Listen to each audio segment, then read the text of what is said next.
Udah di record. Yang lainnya kemana? Nggak pada bisa ya mungkin ya udah dibilangin sih tadi mau minta tolong minta zoom bareng-bareng gitu ya. Tapi mungkin nggak ada waktu jadi ya udah satu orang aja juga bisa. Supaya kan demi mengejar waktu dan jangan suka nunda tugas lah. Ya udah nggak apa-apa cuman satu orang. Bismillah supaya bisa terlaksanakan dengan lancar ya. Iya. Untuk tugas micro teaching oleh Mbak Faruk. Oke, langsung saja dimulai. Assalamualaikum warahmatullahi wabarakatuh. Waalaikumsalam warahmatullahi wabarakatuh. Baik, selamat pagi anak-anakku. Bagaimana kabarnya hari ini? Sehat, alhamdulillah. Alhamdulillah ya. Semoga kalian semua dalam keadaan sehat, semangat, dan siap mengikuti pembelajaran pada Zoom kali ini. Sebelum kita mulai, mari kita berdoa terlebih dahulu. Doa akan dipimpin oleh saya sendiri sebagai pengajar ala hadihi niyah ala kulli niyatin sholihah ila hadratin nabiyil mustafa Muhammadin sallallahu alaihi wasallam al-fatihah.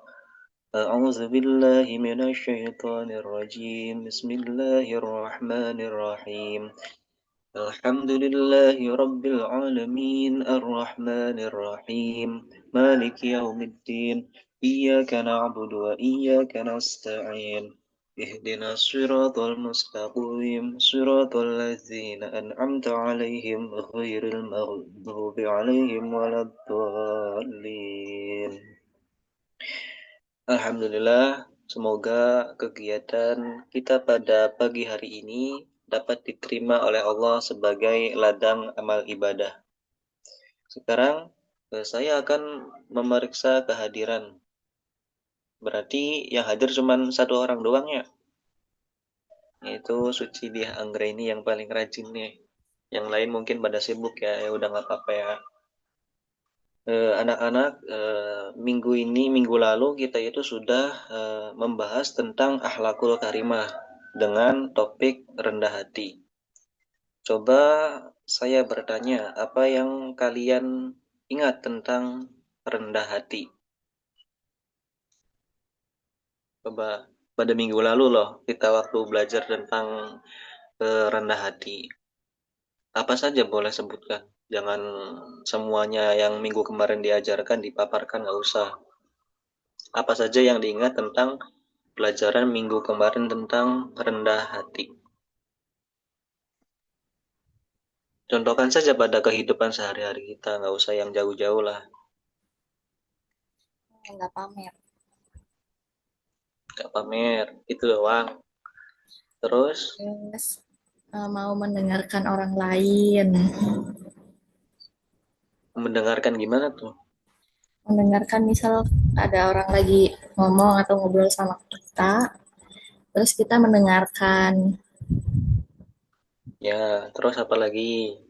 Terus mengakui kesalahan kalau kita memang benar-benar salah. Oke, bagus.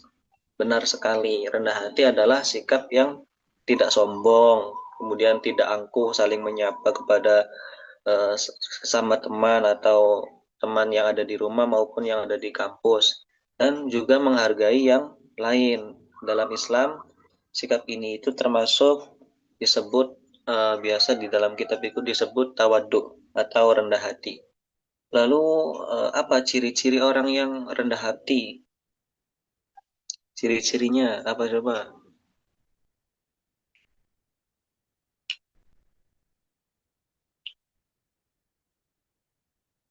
Ayo, ciri-cirinya apa? Mungkin tidak gengsi untuk berterima kasih dan meminta maaf. Ya, mengakui kesalahan dan juga tidak gengsi mengucapkan terima kasih ketika sudah ditolong dengan orang lain. Dan itu jawabannya sangat betul. Orang yang rendah hati itu biasanya menghargai pendapat orang lain. tidak iri terhadap keberhasilan orang lain. Misalkan orang lain kuliah, kita nggak kuliah, itu biasanya orang yang nggak rendah hati itu mengajak-ngajak orang yang kuliah. Buat apa kuliah 4 tahun cuman scam doang, nganggur, apa menunda pengangguran ibaratnya.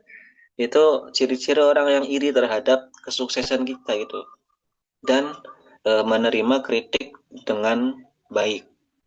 Ketika ada orang yang mengkritik kita, bukannya kita ikut panas, ikut menggebu-gebu, kita harus menerima dan eh, merenung atau muhasabah diri apakah yang diomongkan orang lain itu benar atau salah. Mungkin di mata kita salah, tapi mungkin di mata orang lain dengan pengalaman dan keilmuannya, hal tersebut adalah perbuatan yang salah. Kemudian tujuan pembelajaran pada hari ini itu akan belajar materi baru. Kan kemarin kan tentang rendah hati. Nah, sekarang itu mempertahankan kejujuran sebagai cermin kepribadian. Itu tema pembelajaran pada hari ini. Nah, setelah pembelajaran ini, kalian diharapkan mampu menjelaskan pengertian jujur, kemudian menyebutkan bentuk-bentuk kejujuran, dan juga menjelaskan pentingnya kejujuran dalam kehidupan sehari-hari dan juga menunjukkan sikap jujur dalam lingkungan rumah, sekolah, dan masyarakat. Itu poin-poin penting yang harus diperhatikan pada pembelajaran pada hari ini. Sebelum masuk ke materi, siapa di sini yang pernah melihat orang jujur itu lalu dipercaya banyak orang? Pernah nggak melihat orang-orang jujur itu kemudian mendapatkan kepercayaan yang tadinya misalkan di pekerjaannya itu bagian cleaning service, kemudian orang itu jujur, orang itu selalu giat dalam bekerja, kemudian dipercaya untuk menjadi HRD ataupun asisten bosnya, itu pernah nggak? Mungkin banyak kejadian di film-film, dan itu film-film itu mengambil dari kisah kehidupan nyata dari orang yang jujur kemudian mendapatkan kepercayaan dari orang atasannya. Pernah nggak lihat orang kayak gitu contohnya? Pernah dong. Apa tuh contohnya tuh?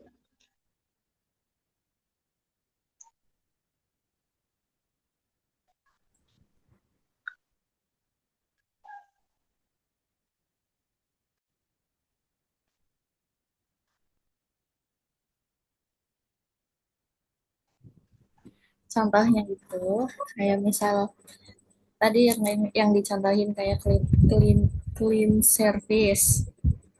Kayak misal Iya,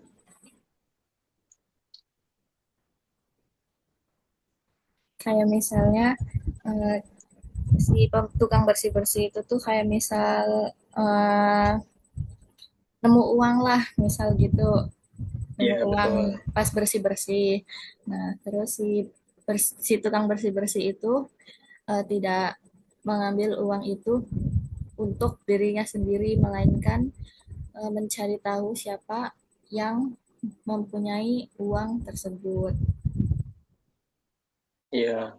Terus, nah gitu aja.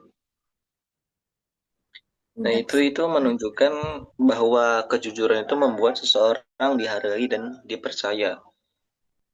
Hari ini kita akan belajar mengapa jujur itu penting dan bagaimana mempertahankannya sebagai cermin di dalam kehidupan kita sehari-hari. Nah, anak-anak, jujur dalam bahasa Arab itu disebut asidku, asidku atau sidik, yang berarti benar, nyata.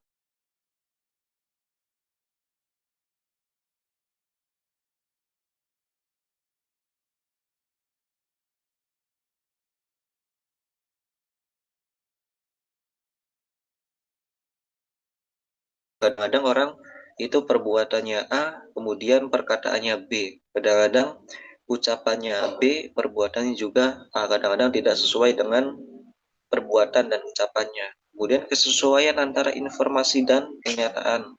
Kadang-kadang ada gosip di tetangga ataupun di masyarakat itu mengenai si A. Kemudian eh, lanjut lagi terdengar oleh orang lain yang sedang berbelanja nasi misalkan, nanti ketika orang itu pulang ke rumah, sampai ke rumah bisa jadi orang yang mendengar tersebut menceritakan lain halnya seperti yang diceritakan oleh orang yang cerita tadi. Itu tidak sesuai dengan perbuatan dan ucapannya. Kemudian keteguhan hati dalam kebenaran. Orang jujur itu tidak akan takut ketika itu benar ya benar, salah dan salah, itu akan menyatakannya. Kemudian dari perbuatan baik yang tidak dicampuri kebohongan. Dalam Al-Quran, Allah Subhanahu wa Ta'ala itu berfirman dalam surat At-Taubah ayat 119. Coba Suci bacakan surat At-Taubah ayat 119. Bisa dibuka dulu Al-Qur'annya. Nanti yang membacakan arti biar saya. Ya, Pak. Ayat 119.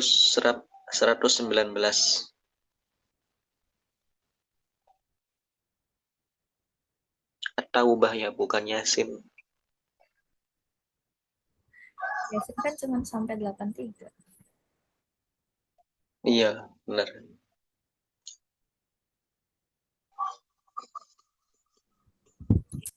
A'udzu billahi minasyaitonir rajim.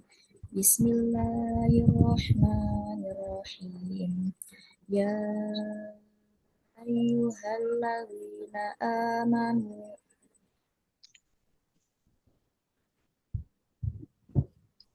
Jangan ketawa Bismillah ya, cepetan. Bismillahirrahmanirrahim.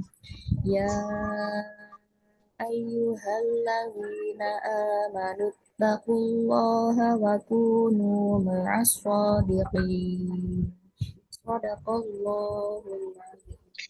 Nah, artinya itu, wahai orang-orang yang beriman, bertakwalah kepada Allah Subhanahu wa Ta'ala, dan bersamalah kamu dengan orang-orang yang benar asidku.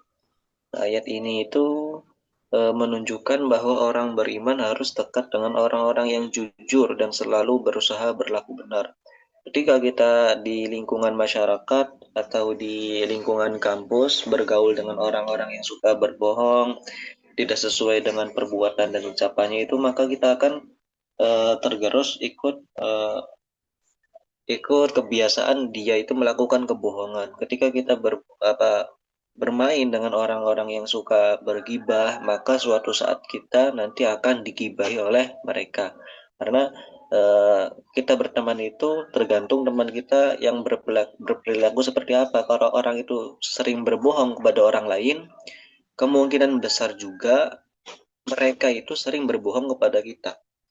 Jadi dalam berteman itu harus berhati-hati. Boleh dekat tapi jangan terlalu gampang dibodohi. Mungkin itu poin dari ayat tersebut. Ya, Imam Al-Ghazali itu membagi kejujuran menjadi beberapa bentuk. Yaitu jujur dalam niat, yaitu melakukan sesuatu karena Allah Subhanahu wa Ta'ala, bukan karena ingin dipuji. Kemudian jujur dalam perkataan, yaitu berkata sesuai fakta dan tidak berdusta. Tiga, jujur dalam perbuatan, yaitu perilaku lahir sesuai dengan isi hati. Misalkan nih, kejujuran dalam perbuatan atau perilaku lahir sesuai dengan isi hati. Itu contohnya gimana? Jujur dalam perbuatan, yaitu perilaku lahir sesuai dengan isi hati. Kadang-kadang juga di sosial media ya, itu banyak orang yang gak jujur dalam segi fisik atau dalam segi jiwa, ada bahasanya. Kalau fisik itu jiwa, ada bukan sih? Pakai filter contohnya. Iya, pakai filter contohnya lah. Orangnya hitam atau orangnya yang tadinya nggak mancung pakai filter, terus kemudian diupload di sosial media, itu kan berarti kan sebuah sesuatu perilaku atau tindakan yang tidak jujur, yang tidak sesuai dengan kondisi fisik kita gitu. Giliran ketemu sama orangnya, kok ini orang hitam banget, oh ini orang jelek banget di di HP-nya itu kok putih, di kenyataannya kok tidak sesuai dengan yang di foto. Itu berarti sebuah perilaku yang buruk karena sudah melakukan kebohongan, tidak jujur. Nah, jujur dalam Yang kelima adalah jujur dalam amanah, yaitu dapat dipercaya dalam menjalankan tanggung jawab. Seseorang yang diberikan amanah itu jarang sekali yang bisa mempertanggungjawabkan amanah tersebut. Contohnya sudah diberi jabatan tetapi tidak menjalani jabatan tersebut dengan sebaik-baiknya, malah disalahgunakan. Contohnya seperti korupsi, kemudian melalaikan kewajiban-kewajiban dia sebagai seorang pekerja. Itu adalah contoh yang tidak amanah. Kemudian jujur itu bukan hanya berkata benar, tetapi juga bertindak benar. Contohnya mengembalikan barang milik teman. Misalkan kita ada sesuatu barang yang ketinggalan di teman, kemudian teman tersebut ternyata tidak mengaku atau mengelak bahwa kita telah ketinggalan di situ barangnya, kemudian teman itu berkata bohong, maka itu sebuah tindak kebohongan atau tidak jujur. Tidak, contohnya seperti di sekolahan, tidak mencontek saat ulangan, tidak apa ya, tidak. Contohnya seperti di PJJ ini kan, kalau UTS kan seperti daring kayak gini kan, kadang-kadang orang itu eh, menggunakan AI, itu berarti kan sebuah tidak kejujuran, sifat yang tidak jujur. Itu contohnya kalau di dalam perkuliahan. Kemudian mengakui kesalahan ketika berbuat salah orang tersebut, yaitu mengakui kesalahan, bukan playing victim ya katanya kalau zaman sekarang mah. Biasa apa tuh yang biasa kali playing victim, perempuan sih biasanya kalau kayak gitu. Kemudian menepati janji dan berkata sesuai kenyataan kepada orang tua maupun guru. Sekarang setelah kita mempelajari materi tentang jujur, kita silakan ketika ditanya saya dijawab. Siapa yang bisa memberi contoh sikap jujur di sekolah? Coba siapa? Karena cuma ada satu Suci, itu coba Suci Ya, dicontohkan sikap jujur di sekolah. Sikap jujur di sekolah atau di kampus sudah. contohnya kayak pas ujian sih. Soalnya saya mengalami sendiri. Pas Ya. ujian itu teman saya kan dilarang pakai HP, dilarang bawa Mm-mm. contekan, tulisan segala macam. Nah, teman saya itu tetap pakai HP ujiannya dan secara tersembunyi-sembunyi. Ya, maksudnya itu berarti contoh yang tidak jujur di dalam sekolah atau di dalam kampus ya. Nah, bagaimana kalau kita melakukan kesalahan? Lalu apa sikap yang benar? Kita misalkan berbuat salah, nah kita apa nih? Apa sikap yang benar terhadap kesalahan kita tadi?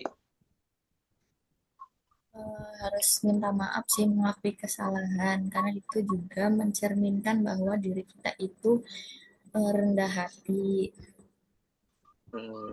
Oke. Dan pertanyaan ketiga, mengapa kejujuran itu penting dalam pergaulan sehari-hari? Karena kalau bergaul dengan orang-orang yang baik seperti orang yang jujur, rendah hati, dan orang yang memiliki sifat terpuji atau sifat baik itu bakal ngedampak juga ke diri kita sendiri. Oke, Apa sih tujuannya berarti tuh? Untuk membangun kepercayaan orang lain terhadap kita. ada lagi jawabannya? Nah, Nah, berarti cukup bagus sih jawaban dari pertanyaan-pertanyaan tadi. Artinya kalian Suci itu sudah memahami materi ini dengan sangat baik.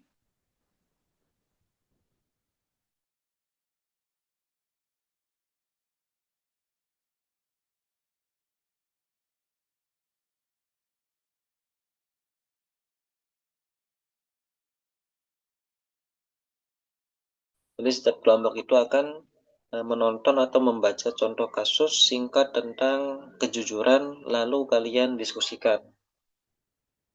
Nanti materinya saya kirim di grup, kemudian saya nanti ada sedikit kuis untuk dikerjakan. Nanti linknya dikirim di grup ya. Nanti tolong sampaikan lupa. kepada teman-teman yang lain juga untuk mengerjakan kelompok kecil, kemudian mengerjakan kuis. Kemudian tentang penguatan pada materi ini, anak-anak perlu diingat bahwa kejujuran itu bukan hanya penting di sekolah, tetapi juga di rumah, di lingkungan teman, dan di masyarakat. Orang yang jujur itu akan dipercaya, disukai, dan dihormati. Sebaliknya, kebohongan itu akan merusak kepercayaan dan hubungan dengan orang lain. Ada sebuah pesan penting yang sering disampaikan dalam pendidikan akhlak. Jujur adalah dasar dari akhlak mulia. Kalau seseorang terbiasa jujur, maka insya Allah hidupnya itu lebih tenang dan dihormati. Karena pernah mengalami sendiri ya, sering berbohong itu hidupnya itu seringkali tidak tenang. Kayak seakan-akan itu, iya, ketika selesai jujur itu merasa tidak apa-apa, tetapi di kemudian hari itu kayak hati itu merasa gelisah terus menerus. Jadi itu pengalaman saya waktu dulu-dulu sebelum mempelajari materi yang ada di pondok maupun yang ada di kampus itu suka berbohong, tapi sekarang sudah berusaha untuk selalu jujur dimanapun berada. Ya karena efek dari sifat berbohong atau tidak jujur itu sangat tidak tenang di hati dan eh, kemudian merusak apa yang sudah kita susun gitu tuh. Nanti akan roboh semua yang sudah kita susun. Contohnya di dalam sebuah hubungan atau di dalam sebuah kepercayaan di perusahaan. Nanti kalau kita sering berbohong, nanti lama kelamaan kita bisa di out atau kita apa paling kecilnya lah resiko kecilnya itu tidak dipercaya lagi omongan yang kita sampaikan. Kemudian evaluasi singkat. Sekarang saya akan memberikan kuis ya seperti tadi di grup nanti saya kirim itu adalah evaluasi singkat dan nanti kirim melalui QRIS atau link yang nanti dibagikan di grup kelas ya. Nah, kalian punya waktu 5 menit untuk mengerjakan dan menyelesaikan kuis tersebut. Sebelum ditutup, ada pertanyaan?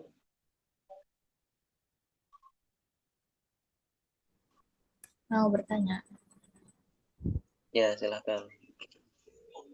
misal nih, kan kita udah ngomong jujur, berkata jujur, tapi orang orang tetap nggak percaya sama kita. Terus kita harus ngapain? Kalau kayak gitu. Kalau misalkan kita udah jujur, orang nggak percaya, ya kita hanya perlu meyakinkan saja, tidak perlu memberikan reaksi yang sangat mengejutkan. Contohnya seperti orang tersebut kan mungkin dia percaya, tetapi orang percaya itu tidak 100% melepaskan kepercayaannya begitu saja. Misalkan kamu lagi di mana, aku lagi di sini.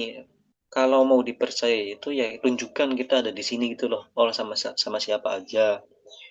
Kemudian Oh, duduknya berarti di mana. berserta dengan buktinya gitu ya, Pak?